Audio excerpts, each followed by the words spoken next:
자, 이거 VIP 나갈 건데 VIP 한 종목 더 들어갈게요. 이거는 VIP 나가면서 우리 그냥 방송에서도 하나 같이 나가는 걸로 합시다. VIP 단타 종목인데 방송에서도 그냥 같이 나가도록 할게요. 같이 먹고 살아야 되니까 한번 봅시다. 자, 종목명 VIP도 지금 같이 나갈 거예요. 그래도 내 찐팬들이 있으니까 이수페타시스 들어갑니다. 종목명 이수페타시스, 종목번호 007-660, VIP도 같이 나갑니다. 자, 이수페타시스 들어갑니다. 자, 그리고 VIP 회원분들도 지금 텔레그램에 이수페타시스 매도 사인 나갔습니다. 사인 바로 확인 및 대응해 주시고요. 이수페타시스는 기존에 제시드렸던 목표가를 돌파하면서 지금 매도 사인 나갔습니다. 축하드립니다. 잘 간다. 10% 넘게 가네. 오늘의 종목이 궁금하시다면 네이버에 AP투자연구소를 검색해주세요. 반갑습니다. 안녕하세요. 간만에 또 이렇게 인사를 드리게 되었습니다. 안녕하세요. 저번에 호수형이 아가방 컴퍼니 얘기해줘서 먹었어요. 감사. 아이고 축하드립니다.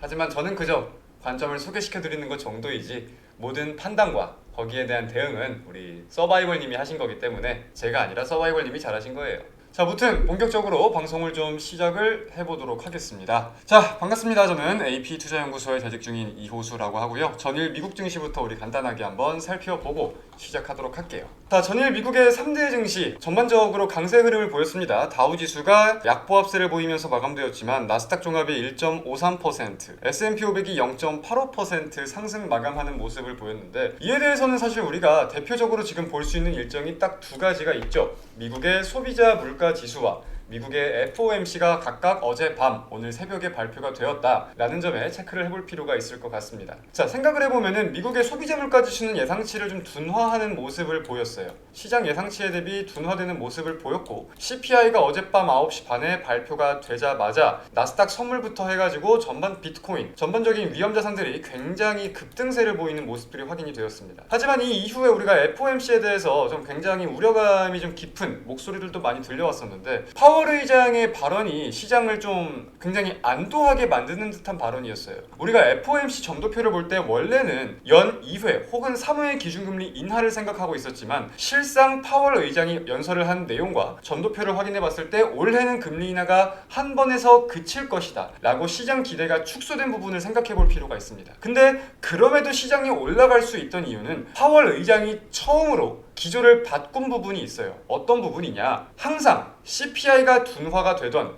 경기 둔화가 점점 확인이 되는 게 나오던 파월 의장은 아직 우리가 해당 데이터들에 대해서 신뢰를 보일 수가 없고, 우리가 인플레이션이 둔화되는 게 확신을 가지려면은 더욱더 많고 강한 데이터들이 필요하다라고 말을 줄곧 하던 파월 의장이었는데, 어제는 그렇지가 않았죠. 현재까지 나온 데이터들을 굉장히 긍정적으로 바라보고 있으며 라고 파월 의장이 직접적으로 얘기를 했고, 시장은 거기에 대해서 환호하는 듯한 모습을 보였습니다. 여태까지의 경제지표들에 크게 동요치 않았던 파월이 드디어 낙관론을 좀 펼치기 시작한 것이죠. 그리고 추가적으로 점도표를 확인을 해봤을 때 2023년은 25 베이시스 포인트 한 번에 그칠 수 있는 금리 인하가 2024년에는 100 베이시스 포인트 4번의 금리 인하가 이루어질 수 있다라는 내용까지 시장에 좀 반영이 되면서 기술주 중심의 전반적인 상승장이 펼쳐진 게 아닌가라고 생각을 해볼 수 있겠습니다. 금리 인하되면 봐야 할 섹터 있나요? 보통 금리 인하는 어떤 종목들의 호재로 작용을 하냐면 성장주 위주로 굉장히 호재로 작용하는 경향들이 있어요. 왜냐면은 이 성장주는 현재 실적이 아니라 미래에 이만큼 돈을 벌 것이다가 바탕이 되면서 주식시장에서 평가를 받는 종목들이잖아요. 근데 그러한 성장주들이 미래에 이만한 실적을 내기 위해서는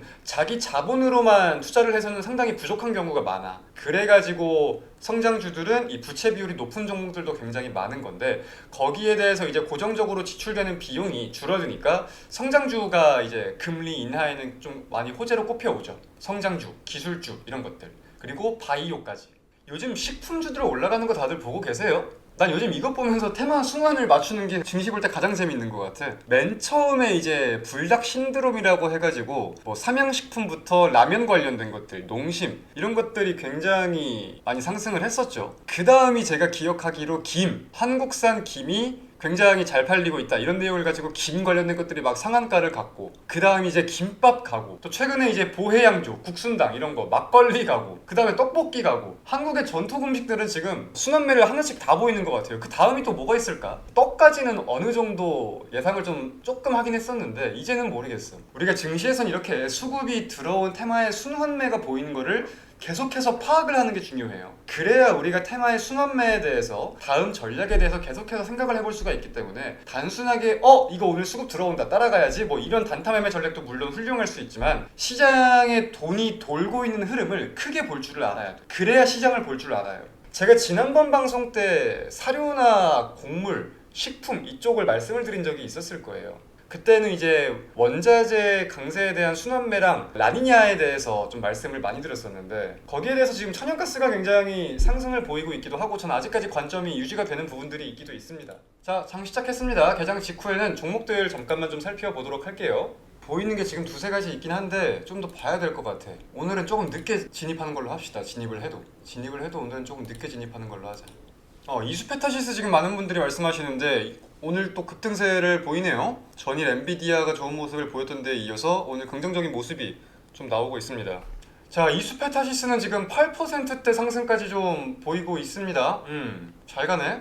이수페타시스 이제 매도하고 수익 마감하신 분들에게 계시나 보네요. 축하드립니다. 자, 그리고 VIP 회원분들도 지금 텔레그램에 이수페타시스 매도 사인 나갔습니다. 사인 바로 확인 및 대응해 주시고요. 이수페타시스는 기존에 제시드렸던 목표가를 돌파하면서 지금 매도 사인 나갔습니다. 축하드립니다. 잘 간다. 10% 넘게 가네. 아마 제가 기억하기로 많은 분들이 이수페타시스에서 우려감을 많이 가지셨던 부분이 이때 어디였을 거예요. 6월 11일, 6월 12일, 21선을 이탈하려는 모습들을 보이면서 아마 많은 분들이 좀 우려감을 표출하셨던 것 같은데, 결국 종가 기준으로 봤을 때는 항상 지지를 하려는 모습들을 계속해서 보였었죠. 아마 대표님이 장중 변동성보다 종가만 확인하라고 하시는 말씀에 대한 대표적인 예시가 딱 들어맞지 않았나 라고 생각을 합니다. 오늘 단타로는 심택 나쁘지 않을 것 같아요. 심택 지금 36,150원인데 오늘 심택 나쁘지 않을 것 같아. 홈페이지에 적어드리겠습니다. 현재 시간 9시 12분 36,150원. 자, 이수페타시스는 계속 10%권 위에서 그래도 아직까지는 머물고 있는 것 같아요. 오늘 신고가를 좀 달성할 수 있을지 여부가 가장 중요할 것 같은데, 사실 반도체 소부장과 기판은 우리가 함께 생각했을 때 저는 기판 관련된 것들이 바로 간다고 생각을 하지는 않는 사람이에요. 우리가 업종의 순환매를 생각을 해봤을 때 기판은 좀 후발주자로 가는 경향이 없잖아 있기도 한데, 최근 흐름이 좀 나쁘지가 않았습니다. 옛날에는 대덕전자를 말씀드렸고 오늘 심택을 말씀드렸고, 지금 기술적인 흐름, 단기적인 거니까 기술적인 흐름을 좀 보면은 장기동 평균선을 돌파하는 흐름을 보였어요.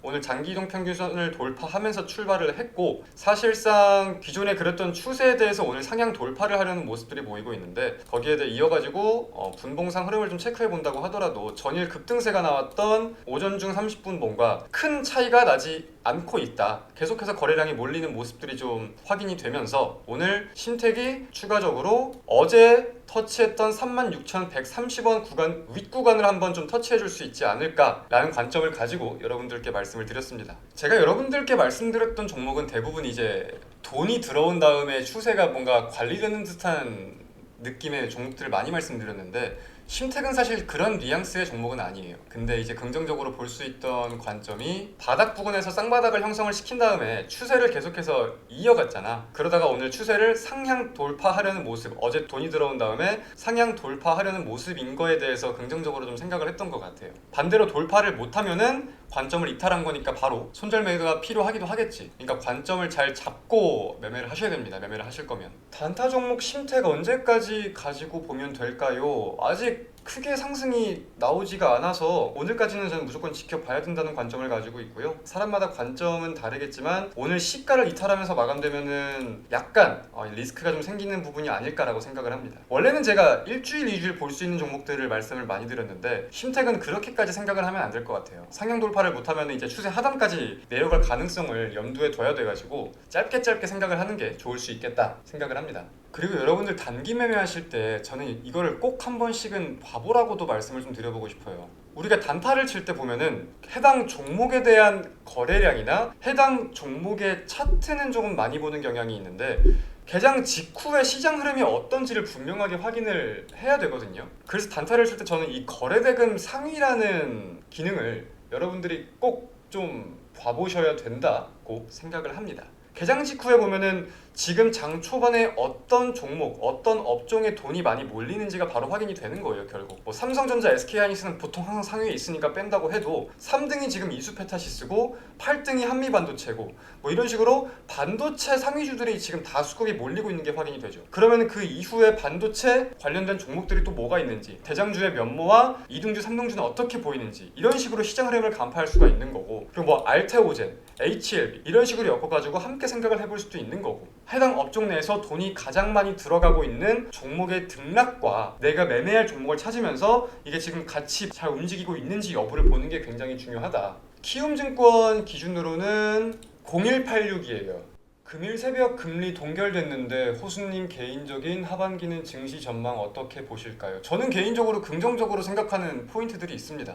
약간 우려가 깊은 부분이라고 하면은 사실상 지금 우리가 증시의 흐름을 보았을 때 무언가가 어느 한쪽 섹터의 수급이 유입되면서 그게 굉장히 며칠 동안 강한 상승을 보이는 거는 좋다고 할 수 있겠지만 수급은 빨아먹는데 사실상 그 업종의 캐파가 크지가 못하다 보니까 그게 지수의 상승을 견인하지 못하는 내용들이 있거든요. 근데 그러한 와중에 외국인이 현물 시장을 통해서 무언가 증시의 움직임을 무빙을 보인다기보다는 선물 시장을 통해서 현물 시장의 프로그램 매매를 유발하고 있는 게 굉장히 눈에 많이 보이다 보니까 저는 이런 수급적인 부분에는 약간은 불안한 게 있고요. 긍정적인 부분이라고 하면은 이제 국내 대표적인 기업들의 실적 전망치가 굉장히 좀 상향되고 있는 상황인 것 같아요. 그거 대비해가지고 밸류에이션 매력이 좀 부각이 되고 있다 보니까 하반기에는 그런 관련된 내용들이 조금 증시에 호조롭게 작용할 수 있지 않을까라고 생각을 합니다. 삼성전자 얘기가 많네요. 삼성전자가 코로나 당시 때 엄청난 급등세를 보일 수 있던 이유가 뭐라고 생각하세요? 그때 정확히 96,800원까지 갔다고 제가 기억을 하는데 삼성전자가 그만한 급등세를 보였던 이유가 뭐라고 생각하세요? 저는 삼성전자를 볼 때 좀 굉장히 중요하게 생각하는 포인트가 뭐냐면 이익잉여금이에요. 이익잉여금. 결국 우리가 기업의 입장을 생각을 해보면은 돈을 많이 버는 것도 중요하지만 이 많이 번 돈을 잘 묵혀두면서 기업의 캐파를 늘리는 것도, 기업의 자본금을 늘리는 것도 굉장히 중요한 포인트란 말이야. 근데 삼성전자 같은 경우는 배당 지급을 이 이익잉여금에서 일정 비율로 해요. 근데 역사적으로 봤을 때 이 이익잉여금이 많이 남고 특별 배당을 실시할 때는 항상 저만한 급등이 나왔었어. 그래서 돈을 잘 버는 것도 정말 중요하지만 그 돈을 잘 묵히면서 주주 환원 정책으로 사용이 될 때 주가는 굉장한 급등이 나왔었다. 저도 반도체에 대해서 좀 긍정적으로 생각을 하는 포인트들이 있는데 우리가 이제 지금 사실 굉장히 시장에 포커스가 맞춰져 있는 거는 HBM, AI 반도체, 인공지능과 무언가 결합이 되는 유리기판 이런 것들에 대해서만 너무 포커스가 맞춰져 있잖아요. 저는 근데 이제는 그 초점이 좀 바뀔 필요도 있다고 생각을 해요. 무조건 AI가 아니라 우리가 범용 메모리, 기존의 레거시 제품이라고 부를 수 있는 D램부터 해가지고 낸드 이런 범용 메모리 제품들에 대해서 부각될 수 있는 가능성이 좀 높겠더라고. 근데 지금 확인을 해보니까 기존의 D램 재고일수가 얼마 남지가 않은 상황인데 사실상 지금 메모리 탑티어 기업들은 D램과 낸드보다 HBM에 더욱더 선제적으로 우선순위를 두고 투자를 할 수밖에 없는 상황이잖아. 그렇다고 해서 D램의 수요가 없냐? 그건 아니야. 수요는 분명하게 이제 확인이 되고 있는 상황에서 공급이 부족하다 보니까 D램 가격 상승과 영업이익률 전망이 좀 강하게 전망이 되고 있는 것 같습니다. 그래서 하반기에는 이제 HBM과 D램의 영업이익률이 큰 차이가 안 날 것이다 라는 전망들도 들려오고 있는데 이거는 우리가 어떻게 해석을 해야 되냐면 이제 옛날에는 AI 반도체와 기존 소부장과 구분이 되었다면 이제 점점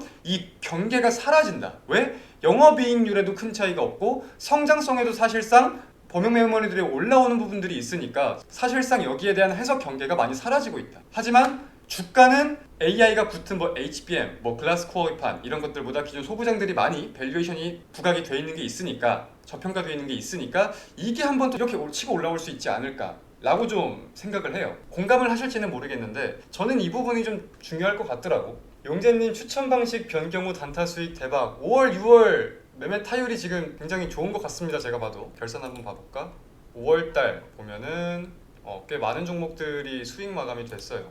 아가방 컴퍼니는 제가 한 거고 나머지는 다 대표님이 하신 거죠. 5월 2일 날은 제가 한 거고 이틀 빼고 대표님이 다 하셨는데 타율이 어마무시하셨던 것 같습니다. 5월 달에는. 6월 달도 지금 마찬가지고. 호수님도 승률 좋으심 감사합니다. 박스권에서 외국인 보유량이 많이 있는 주식이 오를 가능성이 있나요? 아니면 개인의 보유량이 많을수록 상승할 가능성이 높을까요? 물론 증시의 가장 커다란 주체는 이제 외국인의 파이가 크기 때문에 우리가 외국인 보유 수량이나 외국인의 매수 동향을 보면서 매매를 하시는 분들도 많으세요. 그만큼 중요한 포지션이 맞고 외국인 투자자가. 저는 근데 사실 종목을 볼 때 외국인의 보유량이나 외국인의 매집에 대해서 크게 의미는 안 두어도 된다고 말씀을 드려요. 왜냐면은 우리가 창구별로, 수급 주체별로 정말 디테일하게 수급 분석을 할 수 있는 게 아니라면은 단순하게 외국인 얼마 들어왔다, 기관 얼마 빠졌다 이걸 가지고 종목의 상방 하방을 예측한다고? 이거는 말도 안 되는 거예요. 외국인이 많이 사가지고 나도 따라 샀는데 외국인 많이 사면서 수익권이라서 이제 팔라 그래. 그럼 팔 거야? 그런 추종적인 매매는 긍정적이지 못한 것 같습니다. 저는. 자, 무튼 오늘 방송은 여기서 좀 마무리하도록 하겠습니다. 오늘 방송 여기서 마치도록 하겠고요. 또 찾아뵙도록 하겠습니다. 감사합니다. 안녕.